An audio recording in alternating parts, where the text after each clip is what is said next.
Maria.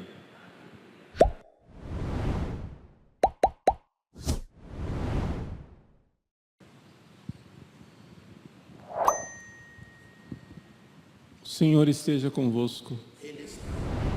Proclamação do Evangelho de Jesus Cristo, segundo Mateus. Naquele tempo, entrando em um barco, Jesus atravessou para outra margem do lago e foi para a sua cidade. Apresentaram-lhe, então, um paralítico deitado numa cama.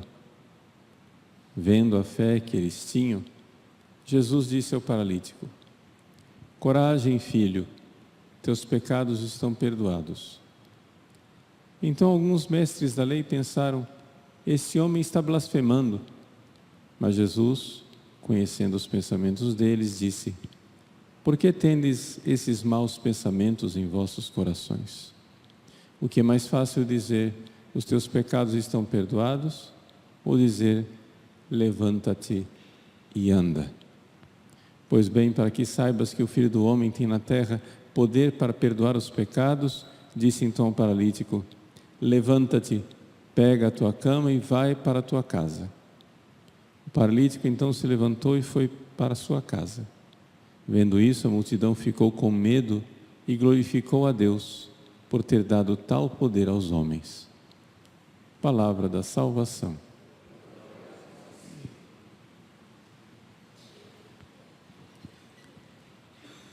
Meus queridos irmãos e irmãs, dentro da arquitetura do Evangelho de São Mateus, nós vimos o Sermão da Montanha, capítulos de 5 a 7, logo em seguida, vocações, milagres, e Jesus está preparando o caminho para a cena seguinte, que é o discurso em que ele irá enviar os seus apóstolos.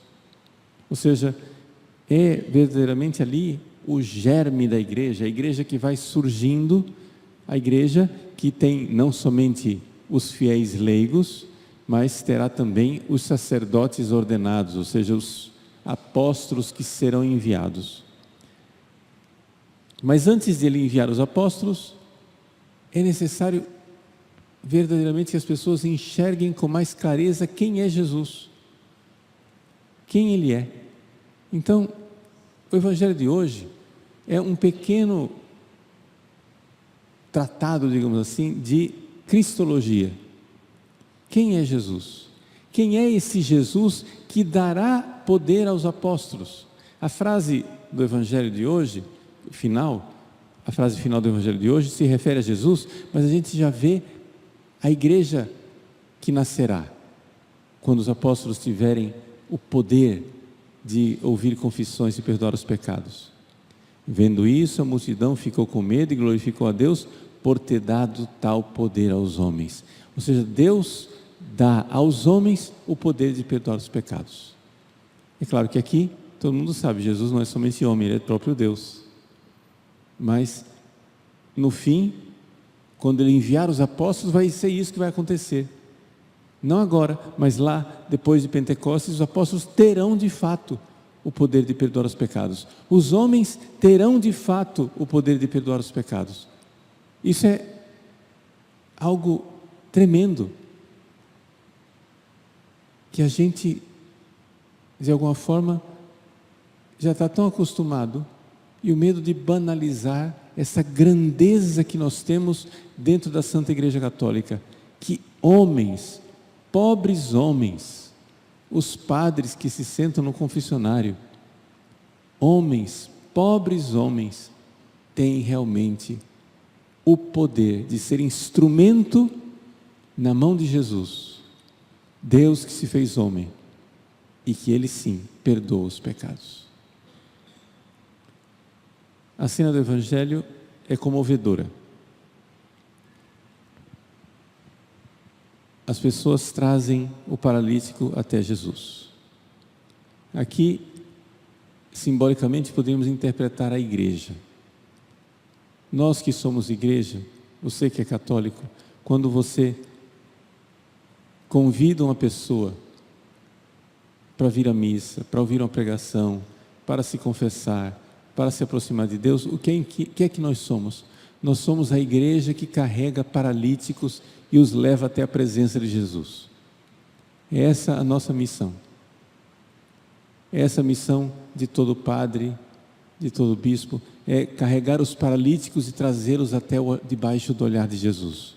Porque no fundo, quem faz as coisas é Jesus, não somos nós. Então, faça um pouco uma leitura da sua vida. Quem foram essas pessoas benditas? Quem foram essas pessoas bondosas? Esses instrumentos de Deus que um dia carregaram você até aqui? Que foram instrumentos para trazer você até a presença de Jesus, para Jesus olhar para você. Jesus, então, olhando para o paralítico, diz: coragem, filho, teus pecados estão perdoados. Várias coisas. Primeiro, teknon, filho, é carinhoso, é amoroso. Filho. Jesus, antes mesmo de os pecados estarem perdoados, já olha com carinho e com amor. E Jesus vê aquilo que ninguém vê. O paralítico não caminha, isso todo mundo vê. Mas Jesus está vendo no coração dele um desânimo, uma falta, uma paralisia mais profunda, uma paralisia mais tremenda, que é a falta de ânimo, de coragem para atitudes espirituais.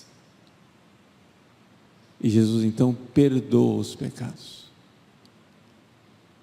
Jesus perdoa o pecado e dá a graça. Vejam, é sempre assim na nossa vida. Antes de Jesus me pedir algo, Ele me dá. Seria tremendo dizer simplesmente ao paralítico, sem dar a graça, dizer: por que você não levanta? É seu dever levantar. Mas que história é essa de ficar aí deitado? Você levanta. Pessoa normal anda. Você tem que andar. Se Jesus viesse com um moralismo, pedindo o que a pessoa não tem, Jesus não vem até nós com um moralismo que diz simplesmente: para com isso, para de pecar. Uma pessoa não tem que pecar, não. Não, ao contrário.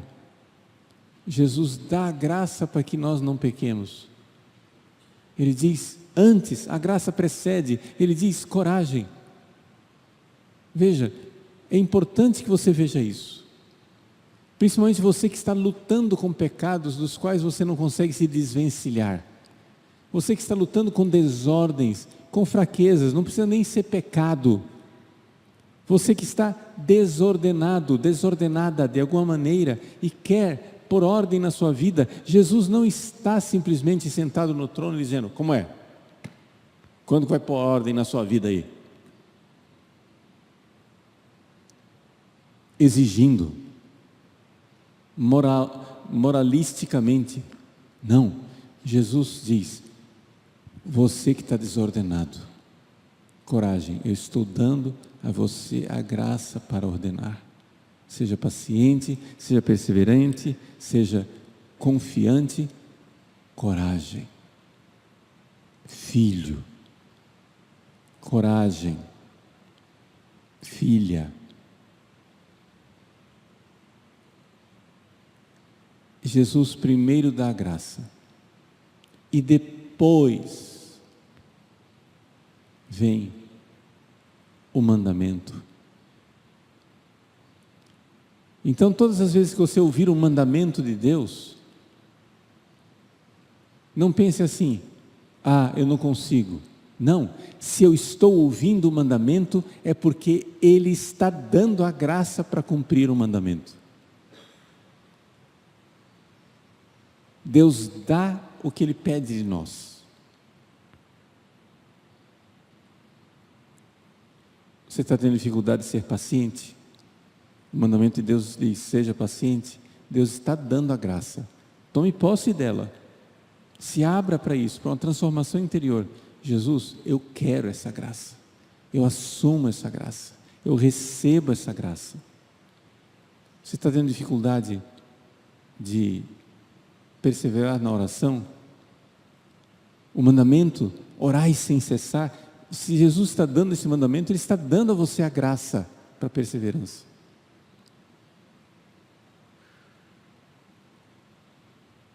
E tanto em todos os outros mandamentos, o perdoar os outros, a generosidade, a pureza, a castidade, Deus quer nos dar. Todas as vezes que eu penso nessa questão da graça que Deus quer dar e que nós não recebemos, eu me lembro da aparição de Nossa Senhora da Medalha Milagrosa na Rue du Bac, em Paris, em que Santa Catarina Labouré notou que os dedos de Nossa Senhora estavam cheios de anéis, e havia anéis que eram luminosos e desprendiam raios das graças de Deus, mas havia anéis também que estavam apagados. E Santa Catarina perguntou a Nossa Senhora: mas o que é que são esses anéis apagados? Ela disse: são graças que vocês deveriam pedir, mas não pedem. Graças que vocês deveriam pedir, mas não pedem. É impressionante isso. E digo isso impressionante não somente teoricamente, impressionante na prática. No confessionário é uma das coisas mais comuns. Eu chegar e dizer: filho, filha, você está lutando com esse pecado, mas você pediu a Jesus para se livrar desse pecado. As pessoas não pedem, e porque não pedem, não recebem. O anel continua apagado. Então eu gostaria que nessa homilia eu fosse uma dessas pessoas que carrega você na padiola e leva até Jesus. Eu quero carregar você até a presença de Jesus. Pede. Senhor, aquilo que Tu queres me dar no dia de hoje, qual é a graça que você precisa para não ficar insistentemente caindo nas mesmas desordens, nas mesmas coisas? Peça. Mas não peça somente agora na missa de manhã, peça de manhã, peça de tarde, no café da manhã, no almoço, no jantar, no intervalo, na hora que for dormir. Peça. Porque Jesus quer ver você pedir. Ele quer dar, mas Ele quer também que você queira receber. Peça. Pedi e recebereis. Então, o Evangelho de hoje, evidentemente, se conclui com a grande profissão de fé. As pessoas começam a enxergar quem é Jesus. Somente Deus tem o poder de perdoar os pecados. Então, se Ele diz: levanta-te e anda, é sinal de que, quando Ele disse: teus pecados estão perdoados, aconteceu de verdade. Esse é Jesus. Ele quer nos dar essas graças.